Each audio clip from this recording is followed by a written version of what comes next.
Welcome to Route 31 Credit Union's business podcast, The Extra Mile. My name is Nick Green, and I am the host. And today I am joined by Sonny Lam from The Press. It is a wonderful coffee shop in the new, beautiful Core Plaza, Lumberman's Vault, whatever you want to call it. Core Realty Partners did an amazing job. Troy, John, Brian, all those guys did a fantastic job. But it's not about that today. It's about Sonny Lam. So thank you so much, Sonny, for taking the time. Thank you for having me here. Yeah, this is a long time coming, and it's good to finally sit down with you. So let's go back to the beginning. Tell me a little bit about Sonny. Where'd you grow up? What kind of influenced you to get into business? Let's start from that. Yeah, so I was born and raised in Vietnam. I was 17 when my mom took me and my younger sister to Boston. I lived in Boston for 7 years. So I mean, it was a journey for me. Yeah. It's like there's so many experience, there's so many things that I want to share with you about being like a immigrant. It's like you took me from Saigon and you dropped me at South Boston High School. It's a big change. Yeah, but I'm really glad that happened. It helped shape me into the man I am today, and it gives me a lot of different perspective on both life and business. Yeah. So yeah, that's awesome.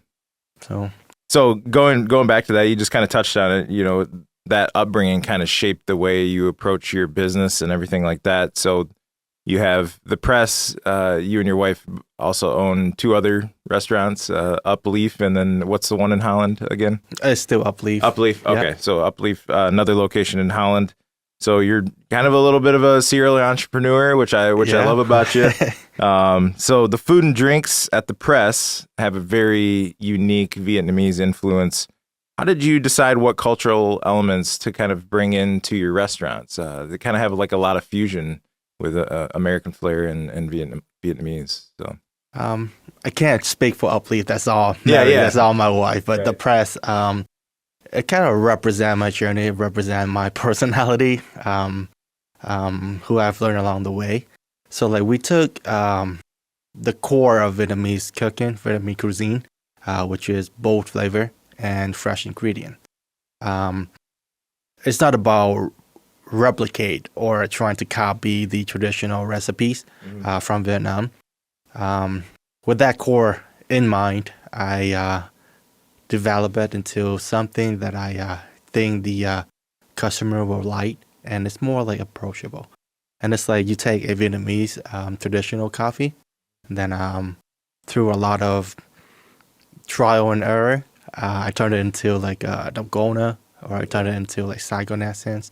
It's like who I am too, you know, at the very core, the way I was taught. I keep that. But then I have to emerge into the U.S. culture to learn the American way of living, connecting, and just being. Yeah.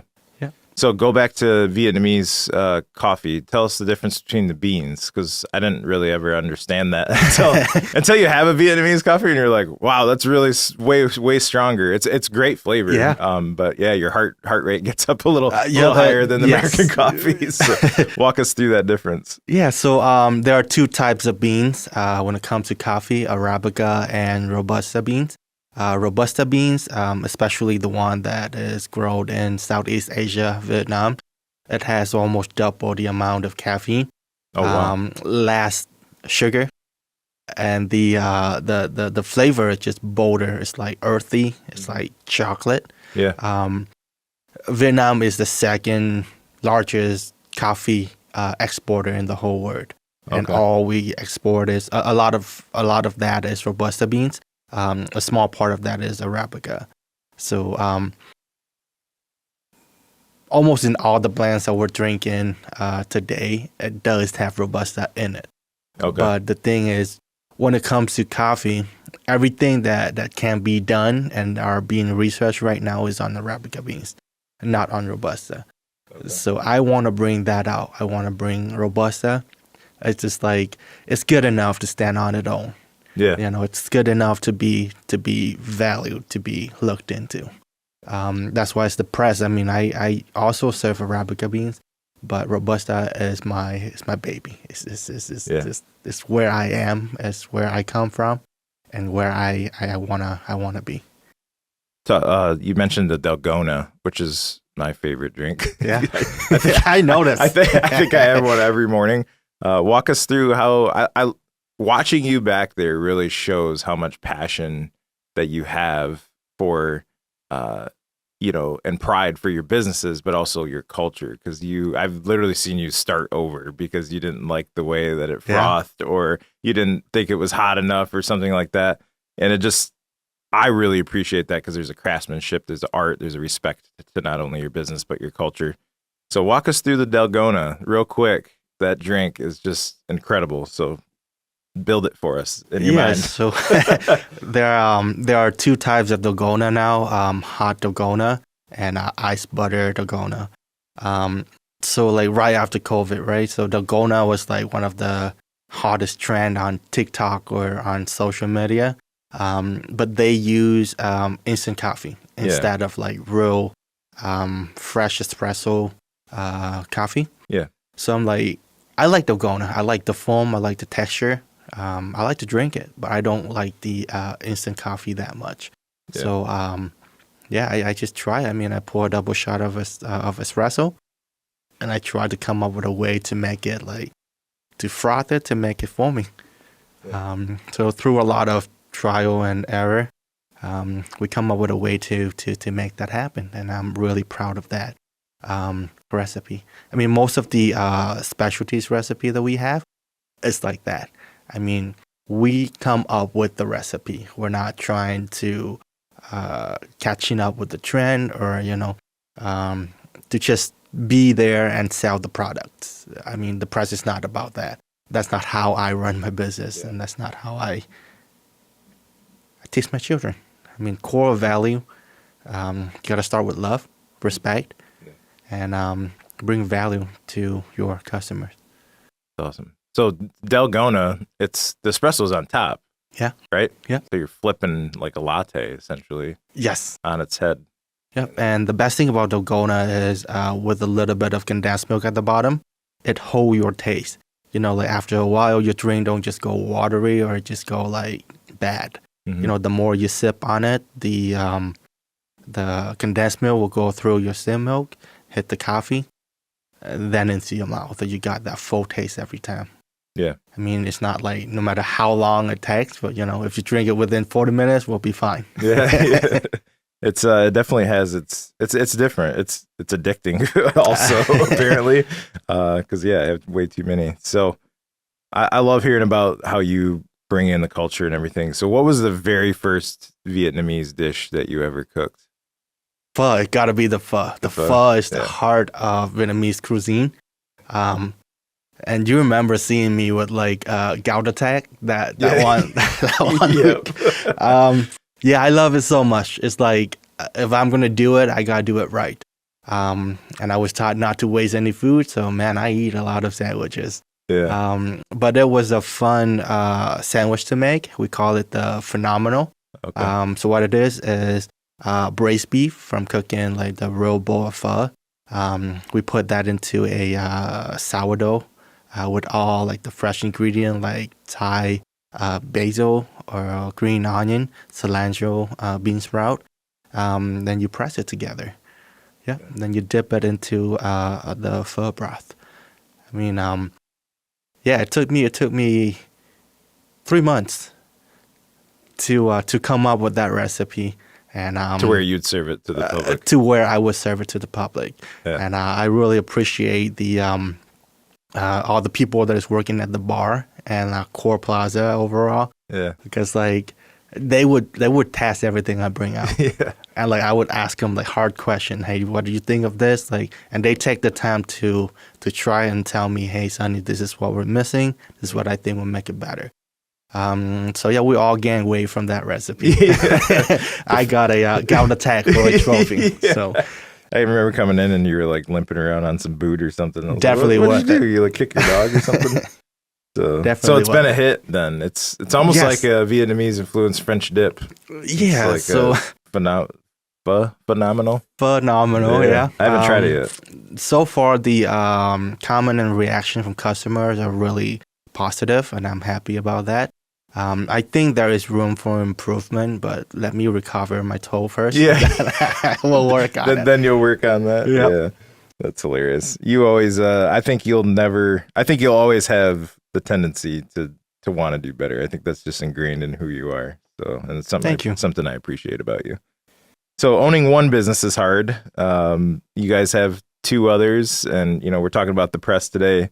How do you balance all of this? Like, you and your wife are just there, and you're just such hard workers. So walk us through it. I think the best thing I did in my whole life was married to Mary. Yeah, married to Mary. Yep, she's just awesome. But to answer your questions, we're not afraid of chaos and problems. I mean, in any life or any business is unavoidable. But the best thing we do is to learn from our mistake, and not just my mistake or your mistake. It's the whole team effort. So if we take the time to learn about the incident and turn it into like a learning opportunity for the whole team, and it's not going to happen again, right? I mean, if it's happened again, we have a huge problem. But if you take it as a learning opportunity, then everything is worth it. So I don't think it's about balancing. It's about working with the team members that you have. And then if you're grounded with your core value for that business model, for your company, we'll do just fine. Yeah, that's huge. I think you made some valid points there with the problem. People tend to keep going and focusing on the problem. Like, why did it happen? Yeah. It's like, just find the solution to that problem, Exactly. Learn from it, and push forward. If you sit there and focus on it, it's probably going to happen again. It's going to happen again. So just look at it as something, well, it could be a void, but once that happened, take it as a learning opportunity. There's no good and digging in and, like who did what. Just take it as a learning opportunity. And as long as you want to get better, your business will be better. So your entrepreneurial style, what would you say? You just jump in and do it? Or do you plan it out a little bit and then jump in and do it? Like, what's your... Well, actually, no. So I'm the type of guy that will have a new idea every day. Yeah. I will just drive from Holland to Muskegon and come up with 20 different business ideas, right? No, we don't have the time and the money for that. Yeah. If only we did. So what I do is I focus in the community. I focus on the neighbor. I look at the town, look at the city. No matter what we do, it have to be able to solve a problem that people want, that people need. You start from there. You put together a team, and you got to do your business plan as detailed as possible, and ask for your wife's opinion. Ask for your wife's opinion. Yep. Solid business plan. Wife's opinion. Yep. All right. If she's okay with it, then we'll move on to the next step. That's $1 million business advice right there. I would ride right alongside with that, because it's as a business development officer at the credit union, I get asked all the time, like, I'm starting this business, I need this and that, and I'm like, great, where's your business plan? And they're like, what's a business plan? And I'm like, no, you need that. You got to get it down on paper, because it's a guide. It's the future on paper, and it helps guide you through it, and it gives you a solid foundation. Without a good business plan, you'll lose a lot more than just time. Yeah, for sure. So what's a hard lesson that you've learned as a business owner, or a good lesson? Doesn't necessarily have to be hard. Have a business plan. Yeah. Don't let your emotion lead your decision, because everything is changing so fast nowadays. And it's like we talked about. I mean, I can come up with 20 different ideas in one sitting. Mm-hmm. Not all of them are good. Most of them are not good or not practical. Yeah. So pick the one that you think will solve a good problem for the community. Mm-hmm. Have a solid business plan. Always have a solid business plan. And then your team members is the core of is it gonna be good or not. You have to have good members surrounded yourself with good members, people that are willing to work with you, understand you, and know why we're doing this. You can't get everything done by yourself. A company is a group of people that know each other, that get each other. Yeah, as long as you have that, you'll be good. Might not always like each other, but Yeah, you know each you other. don't need to like each other. Yeah. How to work with complicated people. But understand That's a different each conversation. other. Yeah, definitely. I like what you said in the beginning. What was it? Don't make decisions off of emotion. Yeah. Let's dig deeper on that. What's your thought process on that in business ownership? So yeah, I mean, you wake up in the morning, like if you have an idea you've been working on for 3 months, then it tends to happen. You will make it happen. Like your brand will just block out all the negative, all the cons, and just focus on the pros. So don't get me wrong. I mean, stick to that idea, but work on it. Like have a solid business plan. Look at every detail, every scenario that might happen, and work on your number. If let's say you can go as far as contacting a real estate agent and, hey, I have this business idea. What do you think will work? Great. Where would be my good location? Go as far as that. I mean, that's free. They don't cost you any money. Right? A good agent will walk you through all of that, because a good agent will want his neighbor, his community to grow. But yeah, go as far as that, and then just play out your costs, your income, your everything that could happen. Think it through. Emotion, I'm not telling people to control their emotion. I'm not about that, but don't let your emotion lead. I think you're saying, like, when emotion's high, logic is low. So just humans, we always have emotions every millisecond. Yeah. But when emotion's high, logic is low. Sort out the details from the business plan. Look at all that stuff. I like that. That's sound advice. So what advice would you give someone coming to Muskegon who wants to start a business but is scared to take the leap? Because you're Holland, and then you came up here. Yeah. And it's been an adaptation, but I think you guys are thriving and like it so far. So thank you. So this is gonna sound a little bit cheesy, right? But I'm just gonna say it. Before you do anything, learn about Muskegon. Before you decide anything, love Muskegon and its people.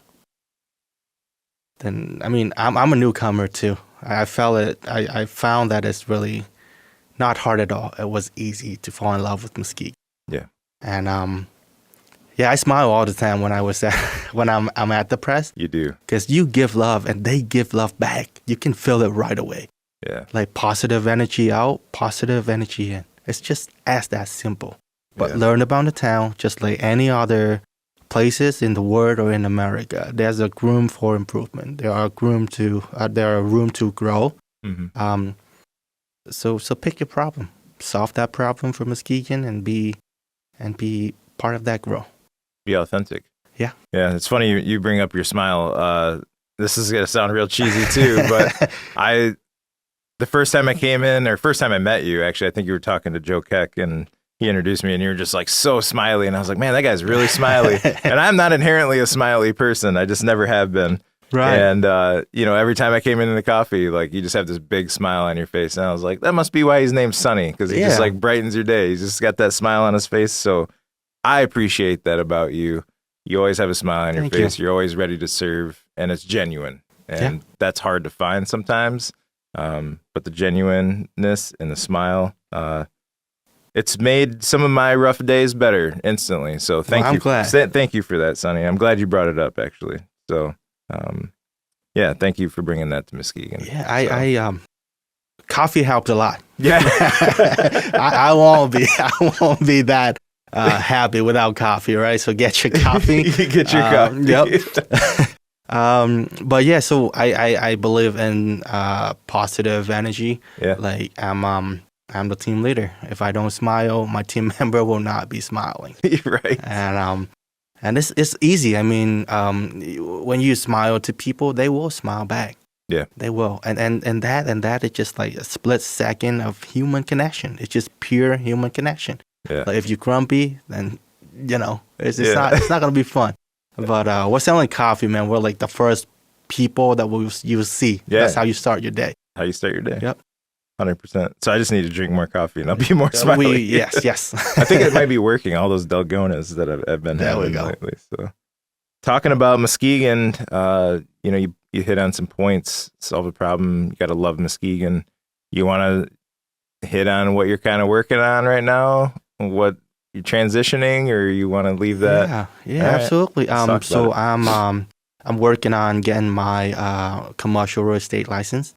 Because after years of building businesses inside of spaces, I want to know what it's like to be on the other side. Yeah. And I truly believe that that journey will also help me secure better location, make better decision, make better investment for my businesses. And it's my ultimate goal to help other entrepreneurs just like me along the way. I think Muskegon is awesome. I think there's a lot of room to grow in Muskegon, so that's the next goal for me. Yeah. And you're starting it now. Like, you don't even hesitate. You were just I'm going to school next week. I was like, you just jump right in. There's no putting a toe in the water or anything. That one is the easy decision. Yeah. You're going to school. You pay that tuition, and what are you going to lose, right? Yeah, that's the accountability piece. Yeah. Right. That's awesome. So how's your idea of success changed since you first started your entrepreneur journey? To be honest with you, it was never about the money. I mean, for me, it was never ever about money. You get out there, you find your problem, you're trying to solve it wholeheartedly, and it's so fulfilling every day. If you look at your business that way, every day is just so worth it. I mean, good day or a bad day, it's worth it. I mean, good business, and you asked me if people are thinking about moving to Muskegon and they're scared, and I'll tell you right now, be scared and stay being scared. Scared is a good thing. Good business will